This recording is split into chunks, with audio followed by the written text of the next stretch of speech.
Hello everyone, welcome back to my channel topper stop. So guys, इस वीडियो में हम साइंस और टेक्नोलॉजी के लास्ट 6 मंथ्स के करंट अफेयर को डिस्कस करेंगे।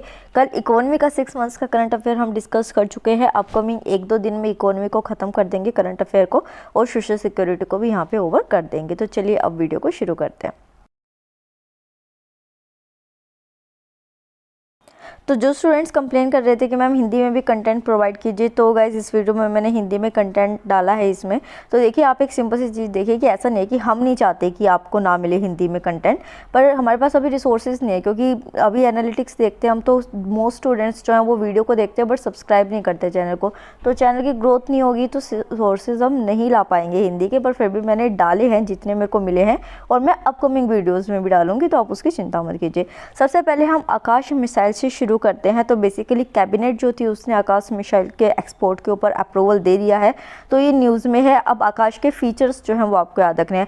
पहली बात तो आपको याद रखना है कि ये एक इंडिजीनियसली डेवलप है, मतलब कि इंडिया के अंदर ही इसको डेवलप किया गया है और मैन्युफैक्चर भी इंडिया से इसको किया जाएगा। और अगर हम टाइप ऑफ मिसाइल देखते हैं कि कौन सी कैटेगरी के अंदर आती है, तो ये एक शॉर्ट रेंज मिसाइल है और सरफेस टू एयर मिसाइल है। तो ये दोनों ही जो पॉइंट है कि शॉर्ट रेंज है और सरफेस से एयर में जाती है, ये वाली जो मिसाइल का सिस्टम होता है SAM सिस्टम, ये उसकी कैटेगरी के अंदर आती है। अगर पूरा देखते हैं कि कितनी इसकी रेंज होती है, तो 25 से लेकर 30 किलोमीटर तक की इसकी जो है वो रेंज होती है।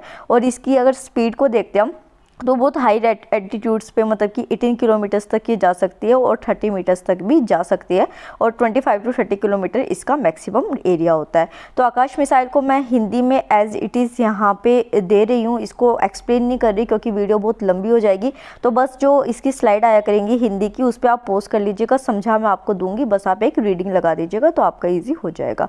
नेक्स्ट देखते हैं BBX-11 जीन के बारे में। तो देखिए, बेसिकली क्या है कि हमारी जो प्लांट्स होते हैं उनमें जो ग्रीनिंग होती है, मतलब जब वो हरे हरे हमको दिखाई देते हैं, तो उनके अंदर एक चीज़ होती है जिसको कि प्रोटोक्लोरोफेलाइट के नाम से जानते हैं। तो वो जो ग्रीन कंटेंट होता है ना, वो बेसिकली कि जो ग्रीन पिगमेंट क्लोरोफिल होता है, वो इसी के बायोसिंथेसिस के बाद होता है। तो ये जो BBX-11 जीन है, ये ही जीन होती है जो कि इस कलर को प्रोवाइड करती है। तो इस वजह से ये न्यूज़ में, तो ये वाला जो साइंस प्रोस्पेक्टिव का मतलब टॉपिक हो गया, ये आपको याद रखना है। आई डोंट थिंक कि डेवलपमेंट का पूछा जाएगा यहाँ पे, बस ये जीन किसके काम आती है आपको ये याद रखना है। ये हिंदी में कंटेंट आपका हो गया है, तो आप इसको देख लीजिए। नेक्स्ट आता है सोलर विंड्स हैक के बारे में। तो देखिए, साइंस एंड टेक्नोलॉजी के अंदर सिर्फ ऐसा नहीं है कि हम बायोलॉजी, केमिस्ट्री और फिजिक्स को डिस्कस कर रहे हैं, कंप्यूटर के भी जितने रिलेटेड करंट अफेयर्स है वो इसमें मैं डिस्कस करूंगी आपके साथ, क्योंकि कंप्यूटर का करंट अफेयर का अलग से वीडियो बनाने का कोई मतलब नहीं बनता। आई डोंट थिंक कि कोई देखता भी है उसको इस तरीके से, और ये इसी के अंदर इंक्लूड भी हो जाता है। तो सबसे पहले सोलर विंड्स हैक को देखते हैं। तो ये एक तरीके का साइबर अटैक है, तो ये मोस्ट इंपॉर्टेंट हो गया क्योंकि साइबर सिक्योरिटी टॉपिक इंपॉर्टेंट है, और एक नई तरीके का जो है साइबर अटैक आया है। तो आपसे डायरेक्टली पूछा जा सकता है कि सोलर विंड हैक क्या है, तो आपको इस चीज़ के लिए फैमिलियर होना चाहिए। कहाँ पे ये डिस्कवर हुआ है, तो यूएस के अंदर ये डिस्कवर हुआ है, और ये बेसिकली जो है बिगेस्ट एवर टारगेटेड जो इस तरीके का हैक है, यूएस गवर्नमेंट के अगेंस्ट किया गया है और इवन प्राइवेट कंपनीज के अगेंस्ट भी किया गया है। सोलर विंड हैक को एक बार आप हिंदी में देख लीजिए कि संयुक्त राज्य अमेरिका में खोजा गया ये एक साइबर हमला है, और ये दोनों पॉइंट्स भी देख लीजिए। नेक्स्ट आता है कि हमारी जो सैटेलाइट्स होती है, जब हम उनको लॉन्च करते हैं तो हमें पता है कि वो डिफरेंट ऑर्बिट्स में जाती है। तो यहाँ पे आपको पूरा इसको डिटेल में नहीं पढ़ना है, वो सिविल सर्विसेज के स्टूडेंट्स के लिए आपको बस पता होना चाहिए कि जो डिफरेंट ऑर्बिट्स होते हैं वो क्या होते हैं। तो यहाँ पे सबसे पहले एक आता है जियो सिंक्रोनस ऑर्बिट, और नेक्स्ट आता है जियो स्टेशनरी। देखिए, अगर स्टेशनरी वर्ड आ गया, मतलब कि कोई चीज़ जो है वो एक जगह जाके रुक गई, स्थिर हो गई, तो वो जियो स्टेशनरी ऑर्बिट हो जाता है। तो ये बेसिकली क्या होता है, ये जीरो इंक्लिनेशन पे होता है और ये इक्वेटर के साथ में लाई करता है। तो अगर जो सैटेलाइट होती है वो जब इसमें चली जाती है, तो वो जो भी मतलब कि ऑर्बिट घूम रहा होता है उसके साथ साथ घूमने लगती है। तो ऐसे लगता है कि सैटेलाइट जो है वो एक ही जगह पे सिचुएटेड है, बस ऐसा नहीं होता है। और यहाँ पे जो जियो सिंक्रोनस ऑर्बिट होता है, ये सैटेलाइट जो होती है अराउंड द अर्थ जो है वो एक रेट पे घूमती है, मतलब कि ऑर्बिट में घूमती रहती है और एक स्मॉल एरिया या सेम एरिया को ग्राउंड के कवर करती है। ये जियो सिंक्रोनस ऑर्बिट हो जाता है। इसी को आप एक बार ये हिंदी में देख लीजिए कि ये जो उपग्रह होते हैं पृथ्वी के ऊपर लगभग एक ही स्थान पर स्थिर रहते हुए प्रतिदिन एक बार पृथ्वी के चारों ओर परिभ्रमण करते हैं, और इसके अंदर जो सैटेलाइट होती है वो कोण शून्य होता है और वो एक ही जगह पे स्थिर रहती है। नेक्स्ट आ जाता है लैंसेट सिटीजन्स कमीशन ऑन री इमेजिंग इंडियन हेल्थ सिस्टम। तो कमीशन का आपको नाम याद रखना है, डायरेक्टली आपसे पूछा जा सकता है कि किससे रिलेटेड है ये कमीशन, तो हेल्थ सिस्टम से रिलेटेड है। यहाँ पे बेसिकली जो मतलब ये जो सिस्टम कमीशन बनाया गया था, ये एक क्रॉस सेक्टर इनिशिएटिव के लिए बनाया गया था, ताकि जो यूनिवर्सल हेल्थ कवरेज का एक विज़न है गवर्नमेंट का, उसको अचीव किया जा सके। कितने टाइम पीरियड के लिए? 10 साल के टाइम पीरियड के लिए, 10 ईयर्स के लिए इसको बनाया गया था और इसको अभी जस्ट रिसेंटली लॉन्च किया गया है। तो ये जो है इस तरीके का फर्स्ट ऑफ काइंड पार्टिसिपेटरी और कंट्री वाइड इनिशिएटिव है, जिसमें कि लैंडसेट जो है, लक्ष्मी मित्तल है, family south Asia institute, Harvard university जो है, इन सब ने मिलकर किया। ये आपको याद नहीं रखना, बस याद रखना है कि ये जो कमीशन बनाया गया है ये किसके लिए बनाया गया है और इसका ऑब्जेक्टिव क्या हो जाएगा आपका। यही चीज़ जो है ये हिंदी में है, आप एक बार इसको रीड कर लीजिए। नेक्स्ट आता है WHO प्री क्वालिफिकेशन के बारे में। तो देखिए जो WHO प्री क्वालिफिकेशन का प्रोजेक्ट था, इसको 2001 के अंदर सेटअप किया गया था। ये एक तरीके की सर्विस होती है जो WHO के तरीके से प्रोवाइड की जाती है। यहाँ पे बेसिकली क्या होता है कि HIV और जो एड्स होता है उसके लिए मेडिसिन का एक्सेस प्रोवाइड किया जाता है, उनकी क्वालिटी के स्टैंडर्ड्स मेंटेन और सेफ्टी के बारे में जो भी मेडिसिन होती है उनके बारे में काम किया जाता है। और उसी के साथ HIV एड्स के अलावा मलेरिया और ट्यूबरक्लोसिस की जितनी भी मेडिसिन होती है उनकी क्वालिटी मेंटेन करना, उनकी सेफ्टी मेंटेन करना और एफिकेसी मेंटेन करना WHO प्री क्वालिफिकेशन होता है, जो 2001 के अंदर लॉन्च किया गया था। यही चीज़ जो है ये हिंदी में है। इसके तहत HIV एड्स, मलेरिया और तपेदिक के लिए गुणवत्ता, सुरक्षा और प्रभावकारिता के एकीकृत मानकों का पूरा करने वाली दवाओं तक पहुंच को सुगम बनाया जाता है। तो आप एक बार इसे रीड कर लीजिएगा। नेक्स्ट आते हैं क्वांटम की डिस्ट्रीब्यूशन टेक्नोलॉजी के बारे में हमको यहाँ पे पढ़ना है। सबसे पहले ये देखना है आपको कि इसको डेवलप किया किसके गया है, मतलब डेमोन्स्ट्रेट किसने किया। तो DRDO ने जो है क्वांटम की डिस्ट्रीब्यूशन टेक्नोलॉजी को डेमोन्स्ट्रेट किया है। यहाँ पे जो 2 लैब्स थी वो इस डेमोन्स्ट्रेशन में पार्टिसिपेट किया था। फर्स्ट थी DRDL, that is defence research and development lab, and next is RCI, that is research centre and इमारत। तो ये दोनों जो है इन्होंने मिलकर डेमोन्स्ट्रेशन यहाँ पे किया था क्वांटम कंप्यूटिंग का। क्वांटम कंप्यूटिंग बेसिकली है क्या होती क्या, देखिए एक तो होते हैं हमारे कन्वेंशनल कंप्यूटिंग जो कि नॉर्मल प्रोसेस से चल रहे होते हैं, और दूसरी आती है क्वांटम कंप्यूटिंग जो कि एक बहुत ही फास्टर इरा में काम करती है और ये बहुत ज़्यादा पावरफुल कंप्यूटर्स होते हैं। यहाँ पे बेसिकली कोई भी जो मतलब कि कोई भी जो पर्सन होता है इसके करंट लेवल ऑफ इंक्रिप्शंस को तोड़ नहीं सकता, मतलब इसको हैक नहीं कर सकता है। ये जो वर्क करता है ये फोटोन्स को यूज़ करके करता है, मतलब कि लाइट ट्रांसमिशन और लाइट ट्रांसमिशन के थ्रू जो है ये अपने डाटा को ट्रांसफ़र करता है। और उसी के साथ जो एक क्वांटम कंप्यूटिंग होती है इसके अंदर जो 2 डिस्टेंट यूज़र्स होते हैं, मतलब जो दो यूज़र्स दूर दूर बैठे हुए हैं, वो जो है स्टार्टिंग में क्या करते थे कि एक लॉन्ग सीक्रेट की इनिशियली लॉन्च नहीं कर पाते थे, शेयर नहीं कर पाते थे सीक्रेट बिट्स की वजह से, बट जो है अब वो उसको लॉन्च मतलब कि शेयर कर सकते हैं। और ये जो डाटा होता है कि जो बहुत एनक्रिप्टेड फॉर्म में रहता है उसको हम सीक्रेट की भी कहते हैं। यही चीज़ जो है ये हिंदी में है, आप एक बार इसको रीड कर लीजिए। Okay done. तो अब मैं आगे करती हूँ स्लाइड को। तो नेक्स्ट जो है वो है चिंग्स E5 प्रोब। तो ये बेसिकली क्या है कि जो चाइनीज़ देवी देवता हुआ करते थे तो उनकी जो मिथिकल स्टोरीज़ है उसमें मून गोडेस जो है उनको जो है चिंग कहा जाता था।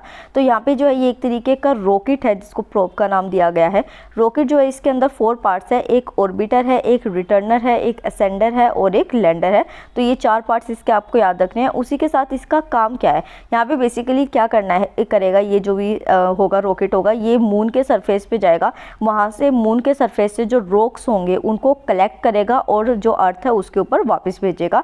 तो ये basically to bring back lunar rocks, the first attempt by any nation to retrieve samples from the moon in 4 decades. तो जो 40 साल के बाद जो है इस तरीके का अटेम्प्ट किसी कंट्री के थ्रू किया गया है ताकि जो लूनर रॉक्स है, मतलब जो मून पे पाए जाने वाले पत्थर है, उनको वापस धरती पर लाया जा सके।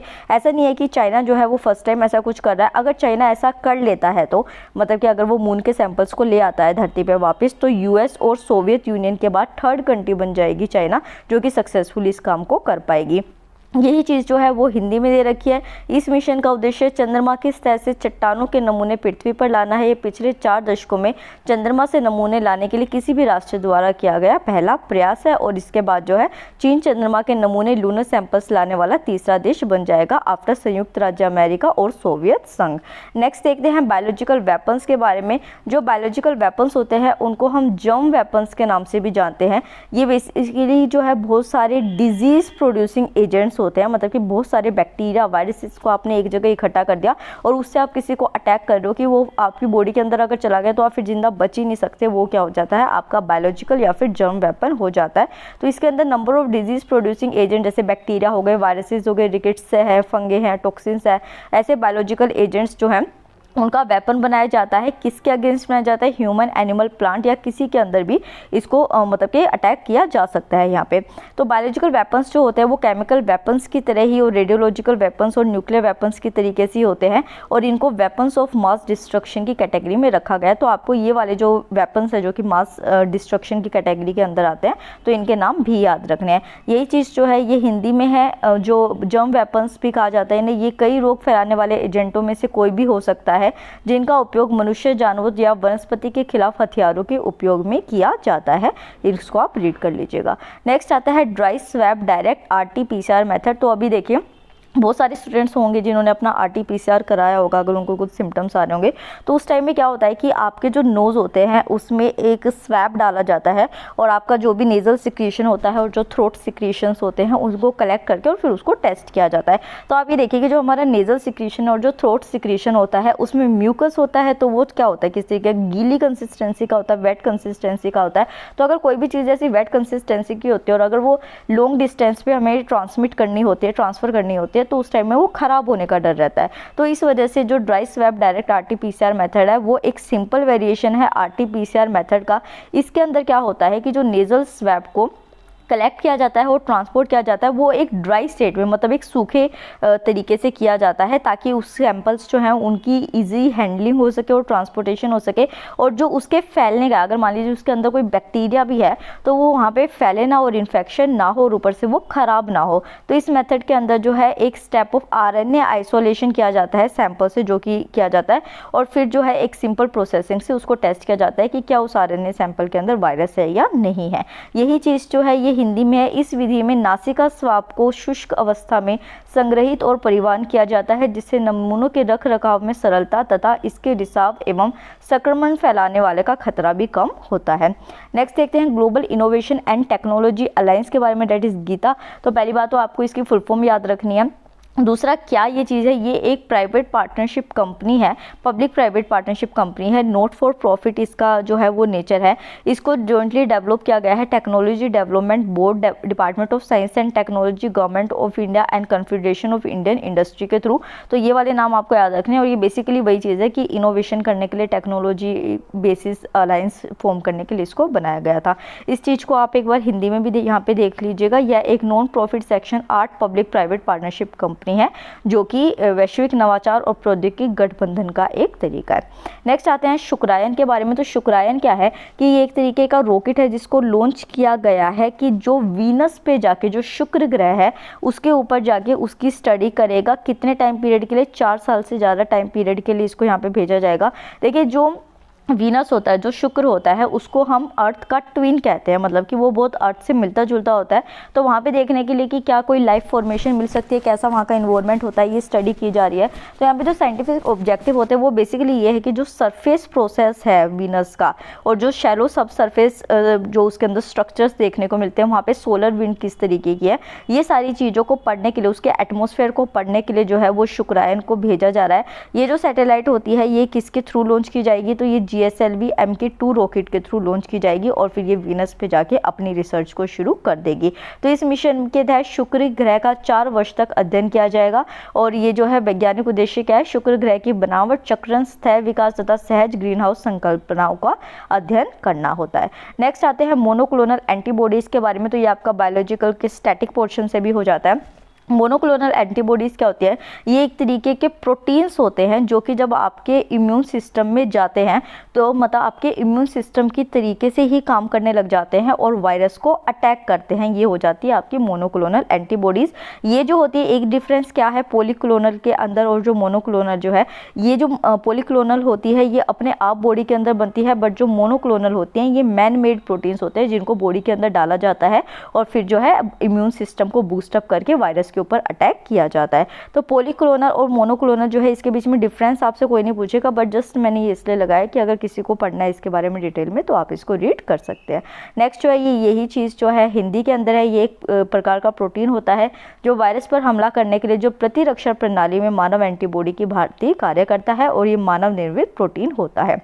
नेक्स्ट देखते हैं प्लाज्मा थेरेपी के बारे में। प्लाज्मा जो बैंक बना था सबसे पहले वो कहाँ पे बना था, दिल्ली के अंदर बना था। यहाँ पे बेसिकली क्या होता है कि देखिए जो 28 अगर मान लीजिए मैं हूँ, मेरे को कोविड हुआ और मैं वहाँ से रिकवर कर गई कोविड से, अब मेरा 28 डेज़ बाद मेरी बॉडी के अंदर जो है वो एंटीबॉडीज़ आ जाएंगी।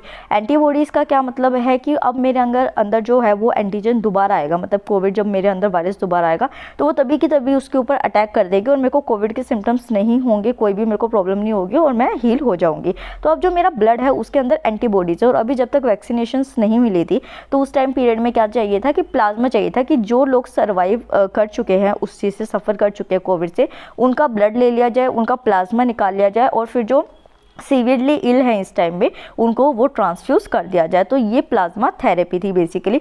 प्लाज्मा होता क्या है, जो एक लिक्विड पार्ट होता है ब्लड का। आपने देखा होगा कि जब खून बहता है आपका तो थोड़ी देर बाद जो है आपको एक ट्रांसपेरेंट सा लिक्विड उसमें दिखाई देता है जिसका कोई कलर नहीं होता, वही जो होता है वो प्लाज्मा होता है।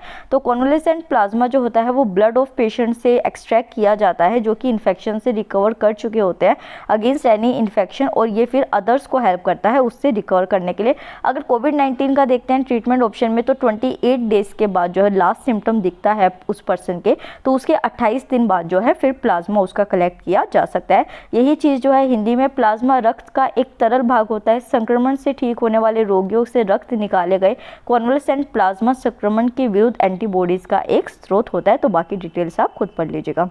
नेक्स्ट आता है माइक्रोवेव वेपन्स के बारे में। जैसे अभी हमने बायोलॉजिकल वेपन्स को यूज़ किया जिसमें जर्म्स को यूज़ किया जाता था किसी के ऊपर अटैक करने के लिए, वैसे ही होते हैं माइक्रोवेव वेपन्स। ये बेसिकली जो होता है एक डायरेक्ट एनर्जी वेपन्स होते हैं जिसके अंदर हाईली फोकस्ड एनर्जी को यूज़ किया जाता है। ये जो एनर्जी है ये किसी भी तरीके की हो सकती है, सोनिक, लेज़र, माइक्रोवेव जो होती है, जो कि डायरेक्टली टारगेट पर बहुत हाई एनर्जी लेवल जब फेंका जाएगा, अटैक किया जाएगा तो वहाँ पर फिर उसको नुकसान पहुँचने की उम्मीदें होती है। माइक्रोवेव हथियार क्या है, यह एक प्रत्यक्ष ऊर्जा हथियारों का एक प्रकार माना जाता है जिनके द्वारा किसी लक्ष्य पर ध्वनि, लेजर या माइक्रोवेव के रूप में अत्यधिक केंद्रित ऊर्जा से हमला किया जाता है। नेक्स्ट आता है आपका क्विक रिएक्शन और सरफेस टू एयर मिसाइल। ये जो है कैनिस्टर बेस्ड सिस्टम है एक। इसका मतलब कि क्या है कि जो भी मतलब कि काम ये करेगा वो इसके अंदर स्टोर रह जाएगा और ये डिफरेंट कंपार्टमेंट जो स्पेशलाइज्ड होते हैं अपने आप ही काम करेगा। इसको आपको कमांड देने की ज़रूरत नहीं होगी। ये किस तरीके का होता है तो ये भी शॉर्ट रेंज होता है और सरफेस टू एयर मिसाइल ही होता है। इसको किसने डिज़ाइन किया है तो DRDO के थ्रू इसको जो है वो डिज़ाइन किया गया है ताकि ये अपने आप ही जो पर्सन है उसके ऊपर अटैक कर सके। तो ये क्या है बेसिकली, जिसका अर्थ है यह विशेष रूप से डिज़ाइन किए गए डब्बों के रूप में संग्रहित और संचालित होता है और ये एक छोटी दूरी की सतह से हवा में मार करने वाली मिसाइल की प्रणाली है। बाकी पॉइंट्स आप खुद देख लीजिएगा। नेक्स्ट जो है वो आता है क्रू 1 मिशन। तो ये जो मिशन है ये नासा के कमर्शियल क्रू प्रोग्राम का है। यहाँ पे बेसिकली किस लिए किया गया है कि देखिए जो भी हमारा वो होता है नासा में रॉकेट के थ्रू हम जो भी सामान भेजते हैं या फिर जो मेंबर्स को भेजते हैं, तो इस चीज़ को इजी करने के लिए जो है क्रू 1 मिशन को लॉन्च किया गया है। यहाँ पे जो है स्पेस को ईजियर बनाने के लिए, मतलब कि जो भी रॉकेट के अंदर स्पेस होता है उसको ईजी बनाने के लिए in the term of cost के, मतलब कि स्पेस भी रहे और आपको पॉकेट एफिशिएंट भी हो ताकि जितने भी क्रू है या फिर जो कार्गो है उसको ईजिली ट्रांसपोर्ट किया जा सके। तो उसके लिए क्रू 1 मिशन को लॉन्च किया गया था। जो फर्स्ट ऑपरेशनल फ्लाइट जो होगी स्पेस क्रू की ड्रैगन स्पेसक्राफ्ट से, वो किस पे होगी, फैल्कन 9 रॉकेट से होगी। कहाँ से होगी, टू द ISS। और ये जो है ये 2020 और 2021 के कोर्स में, मतलब कि एक टाइम पीरियड में इसको प्लान किया जा रहा है। इसको आप एक बार खुद पढ़ लीजिए क्रू मिशन को डिटेल में हिंदी में। नेक्स्ट आता है software technology parts of India, that is STPI। ये जो है ये एक तरीके की ऑटोनोमस सोसाइटी है जो कि ministry of electronics and information technology के अंदर आती है। इसको सबसे पहले 1991 में बनाया गया था और अभी जो है बहुत अच्छा खासा फंड जो है वो इसके लिए अलॉट किया गया था, इस वजह से ये न्यूज़ के अंदर था, मतलब एस्टैब्लिश 1991 में हो चुका था। इसका जो मेन ऑब्जेक्टिव है वो ये है कि जो भी सॉफ्टवेयर का हमारा पार्ट्स है या काम होता है कंट्री के अंदर, उसको एनकरेज करना, प्रमोट करना, बूस्ट करना ताकि सॉफ्टवेयर जो है वो इंडिया से एक्सपोर्ट किया जा सके। यहाँ पे STPI का जो गवर्निंग काउंसिल चेयरपर्सन जो होते हैं वो union minister of electronic and information technology ही होते हैं। इसके अदर की ऑब्जेक्टिव्स क्या है कि एक स्टैट्यूटरी और प्रोमोशनल सर्विसेज जो है वो एक्सपोर्टर्स को प्रोवाइड करना, जो भी है सॉफ्टवेयर टेक्नोलॉजिकल पार्क्स को हमारी कंट्री के अंदर सेटअप करना चाहते हैं या SEG स्कीम्स है, अलग अलग स्कीम्स जो सॉफ्टवेयर से रिलेटेड है उसके ऊपर इन्वेस्ट करना चाहते हैं तो उनको एक अच्छा मॉडल प्रोवाइड करना। और उसी के साथ जो micro, small and medium entrepreneurs हैं उनको प्रमोट करना, ताकि वो जो सॉफ्टवेयर इंडस्ट्री है उसके अंदर अपना एंटरप्रेन्योरशिप शुरू कर सके। यही चीज़ जो है हिंदी में है। STPI को वर्ष 1991 में स्थापित किया गया था। इसकी स्थापना सॉफ्टवेयर निर्यात को बढ़ावा देने के लिए की गई थी। बाकी के पॉइंट्स आप एक बार खुद देख लीजिएगा, यहाँ पे भी देख लीजिए एक बार पॉइंट्स को। Okay done. तो चलिए नेक्स्ट देखते हैं लीशमैनिया डोनोमैनी। ये आपका जो है एक बैक्टीरिया हो गया जो कि क्या डिजीज़ कोज करता है, काला अजर करता है। लीशमैनिया जो होता है वो प्रोटोजोअन के कैटेगरी के अंदर आता है, मतलब कि जो डिजीज़ कोजिंग एजेंट होते हैं जैसे बैक्टीरिया हो गया, वायरल हो गया, फंगाई हो गया, तो ये प्रोटोजोअन की कैटेगरी के अंदर आता है। ये किसको इन्फेक्ट करता है, तो ये मैक्रोफेजेस जो हमारी बॉडी के अंदर होते हैं उसको इन्फेक्ट करता है, और काला अजर जो है वो कोज करता है। तो आपको याद रखना कि काला अजर का पॉजिटिव एजेंट कौन है। और ये जो मैक्रोफेजेस को इन्फेक्ट करता है उसके बाद ये स्प्लीन, लीवर और जो बोन मैरो होती है जिसके अंदर मैक्रोफेजेस प्रेजेंट होते हैं। मैक्रोफेजेस क्या होते हैं, वही एक तरीके के एंटीबॉडीज होती है जो कि एंटीजन के आने के बाद उसके ऊपर अटैक करते हैं। तो ये जो लीशमैनिया डोनोमैनी होता है ये उसी के ऊपर जो है अटैक कर देता है और हमारी बॉडी की इम्यूनिटी कम हो जाती है। लीशमैनिया डोनोमैनी जो होता है कि रोग जनन क्षमता एवं उसके अस्तित्व की रणनीति को समझने की दिशा के लिए किए गए अन्य उनके महत्वपूर्ण शोध कार्य के लिए CSIR CDI लखनऊ के वैज्ञानिक को इस साल के professor ND Bhaduri memorial lecture award के लिए चुना गया है। इस वजह से न्यूज़ के अंदर था और यही वही डिटेल्स है जो मैंने अभी आपको बताई है। नेक्स्ट आता है power scheme for women scientist. तो ये जो पावर स्कीम है इसकी फुल फॉर्म आपको याद रखनी है, that is promoting opportunities for women in exploratory research. तो ये आपको फुल फॉर्म याद रखनी है। दूसरी चीज़ ये किसके लिए है, जो जेंडर डिस्पैरिटी होता है, जैसे कि गर्ल्स होते हैं उसमें आप नॉर्मल अपने हाउस होल्ड्स में देखिए कि कितनी ही गर्ल्स जो हैं वो साइंस को लेती है, उनको ये कह दिया जाता है आर्ट्स ले लो, BA कर लो, ये कर लो, इस तरीके से। तो गर्ल्स का जो एक अट्रैक्शन है वो science and engineering research funding के अंदर इंक्लूड करने के लिए आगे उनको बढ़ावा देने के लिए जो है इस पावर स्कीम को लॉन्च किया गया है। और किसके थ्रू लॉन्च किया गया है, तो science and engineering research board जो है उसके थ्रू इसको लॉन्च किया गया है, जो कि एक स्टैट्यूटरी बॉडी है department of science and technology के अंदर। नेक्स्ट जो है यही चीज़ जो है वो हिंदी में दे रखी है, अर्थात इसका जो हिंदी मीनिंग है वो है अर्थात पावर खोजपूर्ण अनुसंधान में महिलाओं के लिए अवसरों को बढ़ावा देना। इसको एक बार आप पढ़ लीजिएगा। नेक्स्ट आते हैं जीन सिक्वेंसिंग के बारे में। तो देखिए जब एक DNA जो होता है, DNA के अंदर जो जो जीन्स है उनका सीक्वेंस किया जाता है। हर किसी का DNA अलग होता है, हर किसी के DNA के अंदर जीन्स अलग होते हैं, ठीक है। तो उनका सीक्वेंस करके ये पता लगाना कि कोई भी जो वायरस है वो बैक्टीरिया है उसके अंदर क्या जीन का सीक्वेंस है, फिर उसी के लिए जो है वो वैक्सीन बनाई जाती है। तो ये होती है हमारी जीन सीक्वेंसिंग, ठीक है। तो मोस्ट ऑफ द DNA जो होता है उसके न्यूक्लियस के अंदर जो है वो आपको एक स्ट्रक्चर मिलेगा क्रोमोसोम, जिसके अंदर आपको जीन देखने को मिलेगी। Every human cell contain a pair of chromosome each of which has 3 billion base pairs of one of the 4 molecule that pair in precise way. ये चीज़ जो है ये डिटेल में मैं आपको साइंस एंड टेक्नोलॉजी का जो क्रैश कोर्स होगा उसमें समझाऊंगी, यहाँ पे वो वरना बहुत डिटेल में हो जाएगा। और उसी के ये जो सीक्वेंसेस होते हैं, ये जो बेस पेयर्स होते हैं, इनको हम जीन्स कहते हैं यहाँ पे। तो जीन सीक्वेंसेस क्यों जरूरी थे, एक तो आपको डेफिनेशन इसकी याद रखनी है, दूसरा जो एक प्रोग्राम यहाँ पे लॉन्च किया गया है that is genomics for public health in India, IndiGen programme. पहली बात तो आपको इंडिजेन जो प्रोग्राम है इसकी फुल फॉर्म याद रखनी है। कब इसको शुरू किया गया था, CSIR के थ्रू इसको इनिशिएट किया गया था अप्रैल 2019 के अंदर। और अभी ये इस वजह से न्यूज़ में था क्योंकि कोरोना के ऊपर जो रिसर्च हो रही थी वो इसी के थ्रू हो रही थी, जीन सीक्वेंसिंग के थ्रू हो रही थी इंडिजन प्रोग्राम के अंदर। तो यहाँ पे जो बेसिकली होल जीनोम सीक्वेंसिंग का जो वर्क होता है वो अंडरटेक किया जाता है इंडिजन प्रोग्राम के अंदर। थाउजेंड्स ऑफ जो इंडिविजुअल्स होते हैं जो डाइवर्स एथनिक ग्रुप्स को इंडिया में रिप्रेजेंट करते हैं, उनकी जीन सीक्वेंसिंग यहाँ पे की जाती है इंडिजन प्रोग्राम के अंदर स्पेसिफिकली। और ये जो है एक अनेबल करता है जेनेटिक एपिडेमियोलॉजी को, और ये समझने के लिए कि जो डिफरेंट पॉपुलेशन है उनका किस तरीके का जीन सीक्वेंस है। यही चीज़ जो है ये हिंदी में है। जीनोम एक DNA अथवा कोशिका में जीन का अनुक्रमण होता है। अधिकांश DNA नाभिक में होते हैं और एक जटिल संरचना में परस्पर गुथित होते हैं जिसे गुणसूत्र क्रोमोसोम कहा जाता है। और बाकी की डिटेल्स आप एक बार पढ़ लीजिएगा। नेक्स्ट आते वही इंडिजन के बारे में है कि इसका लक्ष्य भारत में विविध जातीय समूह को प्रतिनिधित्व करने वाले हजारों व्यक्तियों का संपूर्ण जीन अनुक्रमण करना है। ये इसके बाद जो है देखते हैं कि आगे का कितना करंट अफेयर बचा। और अब तक आपको वीडियो पसंद आई है तो वीडियो को लाइक कीजिए और चैनल को सब्सक्राइब अभी के अभी कर दीजिए।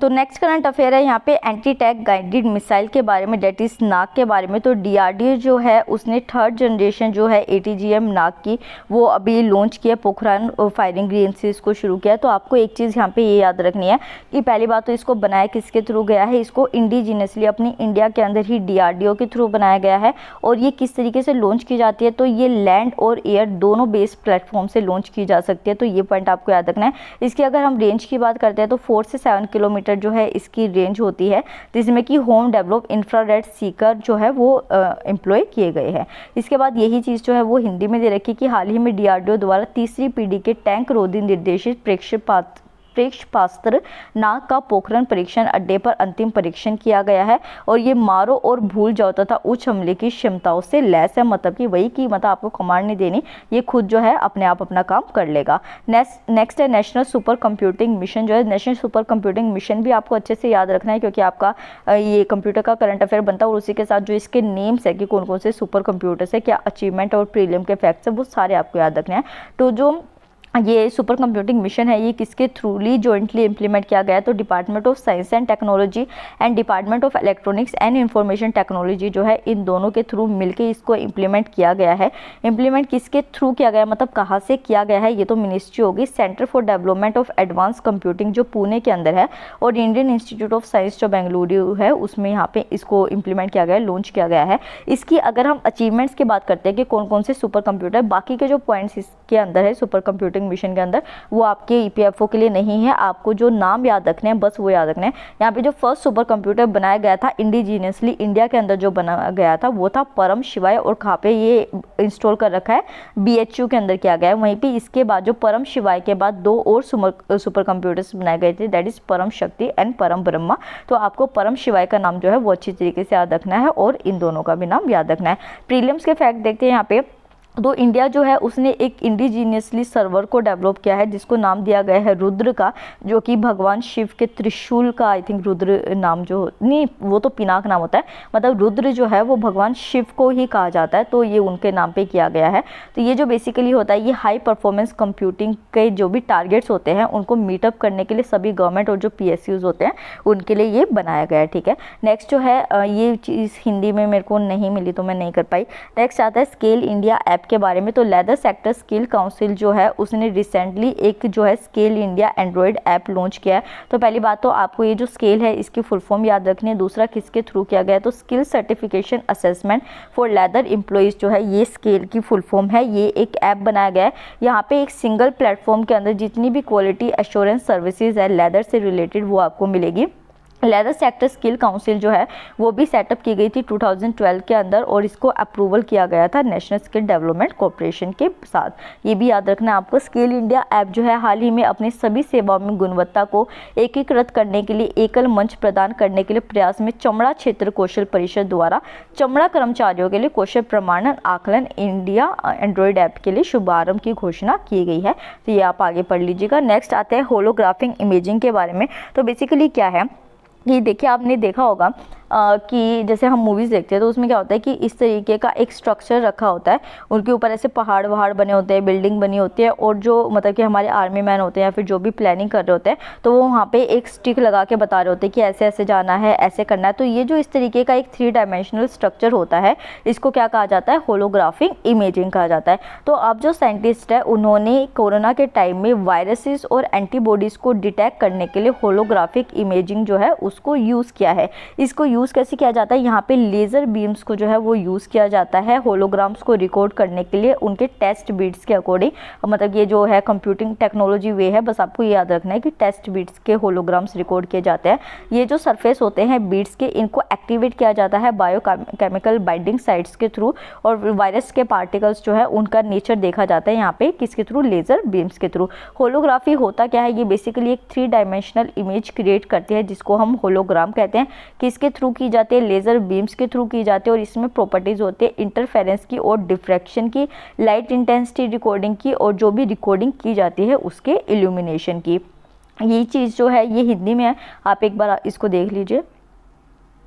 उसी के साथ जो है ये देख लीजिए कि इसके अनुप्रयोग क्या होते हैं, मतलब इसके यूजेस क्या होते हैं। तो आर्मी मैपिंग के अंदर सूचना भंडारण के ऊपर, हेल्थ सेक्टर में, चिकित्सा के अंदर धोखाधड़ी और सुरक्षा और कला, इन सारे सेक्टर्स के अंदर जो है इसका एप्लीकेशन होता है। नेक्स्ट देखते हैं बायो फोर्टिफिकेशन और फूड फोर्टिफिकेशन। इसके डिटेल में आपको नहीं जाना, बस इन टर्म्स की डेफिनेशन आपको पता होनी चाहिए। देखिए एक तो ये है खेत, इसके अंदर जो है वो फसल उगी हुई है, और ये जो फसल है इसका प्रोडक्ट मान लीजिए कोई एक फल है, ये आपके पास आ गया है, ठीक है। तो अब जो है अगर आप मान लीजिए कि ये जो फसल है जो लगी हुई है, ये पेड़ है, ये मान ले लगा हुआ है, कि यहाँ पे आपने जाके जो है इसकी न्यूट्रिएंट क्वालिटी को बढ़ा दिया किसी भी तरीके से बायोटेक्नोलॉजी के थ्रू, मतलब इसके जीन्स में मैनिपुलेशन करके, तो आप है सोर्स में ही कर रहे हैं। तो अब जो यहाँ पे फल आएंगे वो पहले से ही जो है न्यूट्रिएंट रिच आएंगे, ठीक है। तो ये क्या होगी आपकी चीज़, बायो फोर्टिफिकेशन होगी। इसमें न्यूट्रिशन और माइक्रो न्यूट्रिएंट कंटेंट जो होता है वो क्रॉप के अंदर ही बढ़ा दिया जाता है। और फूड फोर्टिफिकेशन में क्या होता है कि ये जो फल जब आपके हाथ में आ चुका, तो यहाँ पे आप इंजेक्शन के थ्रू जो है वो इसके अंदर माइक्रो न्यूट्रिएंट्स ऐड कर रहे हैं, तो इसको क्या कहा जाता है, फूड फोर्टिफिकेशन कहा जाता है। तो इसमें न्यूट्रिशनल वैल्यू फूड की इंक्रीज की जाती है by trace amount of micronutrient इसके अंदर पास करके प्रोसेसिंग के टाइम पीरियड में, तो इसको फूड फोर्टिफिकेशन कहा जाता है। हिंदी में देख लेते हैं, जैव संवर्धन के द्वारा उगाई जाने वाली फसल में सूक्ष्म पोषक तत्वों की मात्रा में वृद्धि की जाती है। खाद्य संवर्धन में प्रसंस्करण के दौरान खाद्य पदार्थों में सूक्ष्म पोषक तत्वों की मात्रा बढ़ाकर खाद्य पदार्थों के पोषण मूल्यों में वृद्धि की जाती है। नेक्स्ट आता है थैलेसीमिया के बारे में। ये एक ब्लड डिसऑर्डर है, तो ये क्या है, एक क्रोनिक मतलब कि जो एक लंबे टाइम पीरियड के लिए चलता है, ऐसा नहीं कि कुछ दिन हुआ और खत्म हो गया, तो पूरी लाइफ पीरियड के लिए भी कई लोगों में चलता है। तो ये एक ब्लड डिसऑर्डर होता है। दूसरी चीज़ आपको जो याद रखनी है, ये जेनेटिक डिसऑर्डर के अंदर आता है, तो ये जो है आपको जन्म से होता है। यहाँ पे बेसिकली क्या होता है कि जो पेशेंट होता है वो उसके अंदर जो है इनफ हीमोग्लोबिन नहीं मिलता है आरबीसी के अंदर, और वो हीमोग्लोबिन को बना भी नहीं पाता, तो उसको हर 2 से 3 हफ्ते बाद 2 to 3 वीक्स बाद जो है वो ट्रांसफ्यूजन कराना पड़ता है अगर उसको सर्वाइव करना है। तो ये जो मतलब कि क्यों न्यूज़ में था, क्योंकि इसका जो सेकेंड फेज है वो यूनियन हेल्थ मिनिस्टर ने लॉन्च किया था, जिसको नाम दिया गया था थैलेसीमिया बाल सेवा योजना के अंदर। इसको जो लॉन्च किया गया था वो 2017 के अंदर किया गया था। किसकी स्कीम थी ये, Coal India CSR funded haematopoietic stem cell transportation programme थी। मतलब कि क्या होता है कि अगर मेरा ये ब्लड ग्रुप है और कोई एक पर्सन है उसका भी सेम ब्लड ग्रुप है और हम दोनों की चीज़ें जो है वो बहुत ज़्यादा मैच कर रही है, तो उसके बॉडी के जो स्टेम सेल्स होते हैं वो लेके मेरी बॉडी के अंदर डाल दिए जाएंगे। और स्टेम सेल्स क्या होते हैं, वो सेल्स होते हैं जो बाद में किसी भी सेल्स में बदल सकते हैं, तो वो जो है बाद में मेरे ब्लड सेल्स में बदल जाएंगे और मेरी बॉडी के अंदर भी ब्लड फॉर्मेशन, हीमोग्लोबिन फॉर्मेशन शुरू हो जाएगा। ये होता है इसका पूरा तरीका, ये जो प्रोग्राम है इसका, ठीक है। तो यहाँ पे बेसिकली जो है वन टाइम क्योर प्रोवाइड करने के लिए थैलेसीमिया और सिकल सेल डिजीज़ के पेशेंट्स के लिए। सिकल सेल क्या होता है कि जो पेशेंट होता है, मतलब कि हमारी जो ये होती है ब्लड सेल्स होती है, उनकी शेप कैसी होती है, ऐसी ओवल होती है। बट सिकल सेल अनीमिया में क्या होता है कि हमारी जो ब्लड सेल्स है वो इस तरीके की सिकल शेप की हो जाती है, तो उससे वो जो अपना फंक्शन है वो परफॉर्म नहीं कर पाती। ये सिकल सेल अनीमिया होता है। तो मैच्ड फैमिली डोनर से जो है स्टेम सेल्स को यहाँ पे ट्रांसफ्यूज कर दिया जाता है।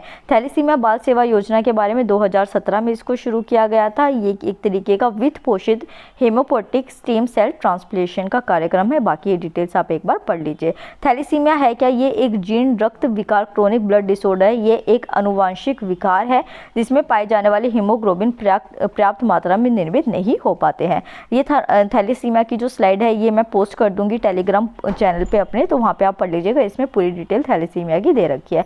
नेक्स्ट आता है स्मार्ट मिसाइल। तो स्मार्ट मिसाइल जो है वो सक्सेसफुली इंडिया ने लॉन्च कर दी है, मतलब कि टेस्ट कर लिया है। इसको इंडिजीनियसली डेवलप किया गया है, किसके थ्रू, मतलब कि स्मार्ट की फुल फॉर्म क्या है यहाँ पे, supersonic missile assisted release of torpedo. तो ये जो है फुल फॉर्म आपको याद रखनी है। और कहाँ से इसको लॉन्च किया गया है, तो ओडिशा कोस्ट से इसको रेंज को टेस्ट किया गया है।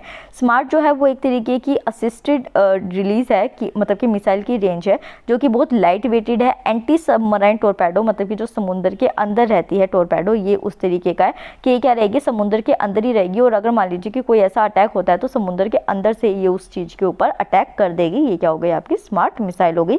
यही जो है ये हिंदी में आप एक बार इसको रीड कर लीजिए, वरना वीडियो बहुत लंबी हो जाएगी। नेक्स्ट देखते हैं हिमालयन चंद्र टेलीस्कोप के बारे में। तो ये जो टेलीस्कोप है अब इसको इंडियन एस्ट्रोनॉमिकल ऑब्जर्वेटरी जो कि लद्दाख के अंदर है वहाँ पे हाउस कर दिया गया है, मतलब वहाँ पे सिचुएट कर दिया गया है। ये एक 2 मीटर डायमीटर की ऑप्टिकल इंफ्रारेड टेलीस्कोप है। तो ये वाला पॉइंट आपको इसका याद रखना है कि किस तरीके का टेलीस्कोप है। ये बेसिकली जो एक्स्ट्रा सोलर प्लैनेट्स होते हैं, एक तो हमारे सोलर सिस्टम के अंदर प्लैनेट्स होते हैं और सोलर सिस्टम के बाहर भी जो प्लैनेट्स होते हैं ये उनकी ऑब्जर्वेशन के लिए काम करता है। ये बेसिकली कोमेट्स हो गए, एस्ट्रॉइड्स हो गए, उनको जो है यहाँ पे ऑब्जर्व करता है और इसको ऑपरेट रिमोटली किया जाता है Indian institute of astrophysics Bengaluru के अंदर। इसी को जो है वो हिंदी में दे रखा है। यह टेलीस्कोप लद्दाख के भारतीय खगोलीय वेधशाला के भीतर स्थापित किया गया है। ये 2 मीटर का व्यास ऑप्टिकल इंफ्रारेड टेलीस्कोप है। बाकी की एक बार आप डिटेल्स पढ़ लीजिए। नेक्स्ट आता है हेल्थ इन इंडिया सर्वे के बारे में। तो ministry of statistics and programme implementation जो है उन्होंने रिसेंटली इसको रिलीज़ किया है सर्वे को। की फाइंडिंग्स जो है वो यहाँ पे देखी गई है कि जो जूरेस्ट्रियन कम्युनिटी है वो मोस्ट ससेप्टेबल रही है एलिमेंट्स के लिए रिलेटेड। और ये जो सर्वे है उसमें ये भी बताया गया है कि एक जो पर्सन की फिजिकल और मेंटल वेलबींग होती है ये डिफाइन करते हैं कि वो किस तरीके से किसी भी डिजीज़ को परसीव कर रहा है। हेल्थ भारत में स्वास्थ्य सर्वेक्षण जो है रिपोर्ट के अनुसार पारसी समुदाय में बीमारियों के प्रति सर्वाधिक संवेदनशील है और सर्वेक्षण में बीमारी को किसी भी व्यक्ति की शारीरिक और मानसिक स्वास्थ्य में किसी भी विचलन के रूप में परिभाषित किया गया है। नेक्स्ट देखते हैं सैंडलवुड स्पाइक डिजीज़ के बारे में। ये एक बार मैं आपको दिखा लेती हूँ। देखिए ये जो है सैंडलवुड के मतलब जो चंदन होता है उसके नॉर्मल पेड़ है और ये आप पेड़ देखिए कि यहाँ पे क्या हो रहा है कि जो एक पत्ता है पत्ते की जगह क्या हो रहा है इस तरीके के छोटे छोटे स्ट्रक्चर फॉर्म हो जाते हैं जिसको इन्फ्लोरेसेंस कहते हैं। तो ये पेड़ों में क्या हो रखा है, सैंडलवुड स्पाइक डिजीज हो रखी है। तो डिजीज के बारे में आपको देखना है। ये जो डिजीज़ है किसके थ्रू कोज की जाती है, तो फाइटोप्लाज्मा नाम का जो एक बैक्टीरियल पैरासाइट होता है उसके थ्रू इसको जो है कोज किया जाता है। फर्स्ट ये जो रिपोर्ट हुआ था 1899 में हुआ था। ये वाला पॉइंट आपको ईपीएफओ के लिए नहीं करना है। डिजीज़ जो है उसमें को कैसे करेक्टराइज किया जाता है, तो यहाँ पे जो लीफ का साइज होता है, जो पत्ते का साइज होता है वो एक्सट्रीमली रिड्यूस हो जाता है और ऐसा लगता है आपको कि छोटी छोटी जो कलियाँ हैं जो किसी भी फ्लोरोसेंस होते हैं किसी भी प्लांट की वो इकट्ठी हो रखी है। एक्चुअल में वो जो होता है वो लीफ होता है बट वहाँ पे लगता है कि वो छोटी छोटी कलियां इकट्ठी हो रखी है। इसी को एक बार आप हिंदी में पढ़ लीजिए। यह रोग सर्वप्रथम 1899 में कर्नाटक के कोडगु में देखा गया था। इस रोग के लक्षण में वृक्ष की पत्तियां आकार में काफी छोटी व कड़ी हो जाती है, साथ में इसमें पोरों की दैट इज इंटरनोड जो होते हैं उसकी लंबाई भी घट जाती है। नेक्स्ट देखते हैं फोस्फीन के बारे में। ये जो होती है एक फ्लेमेबल गैस होती है, अर्थ के अंदर मिलती है और कब ये रिलीज होती है, जब कोई भी ऑर्गेनिक मैटर जो होता है अर्थ का वो ब्रेक डाउन होता है उस टाइम ये निकलती है। फ्लेमेबल क्या मतलब होता है कि जिसमें आग लग सकती है, उस तरीके की गैस है। ये जो है अर्थ में पाई जाती है। ये जो गैस होती है ये लिविंग ऑर्गेनिज्म से एसोसिएटेड होती है। ये वाला पॉइंट आपको याद रखना है। और ये जो है ये लाइफ में ह्यूमन या माइक्रोब से बनाई जा सकती है, आर्टिफिशियली इसको बनाया नहीं जा सकता है। ये एक केमिकल वेपन की तरीके से भी वर्ल्ड वॉर 1 में यूज़ की गई थी। तो फोस्फीन को आप एक बार यहाँ पे पढ़ लीजिए। इस गैस में माइक्रोबैक्टीरिया ऑक्सीजन की अनुपस्थिति में उत्सर्जित करते हैं।